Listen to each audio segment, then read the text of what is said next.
புஷ்பராகம் இரண்டு கண்ணும் குருமணி நீலம் கை கோமேதகம் நகம் கூர்வைரம்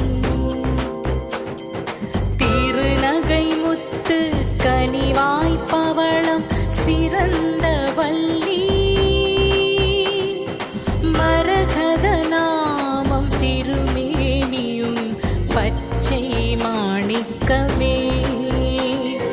தோராத வட்டம் முக்கோணம் ஷட்கோணம் துலங்கு வட்டத்து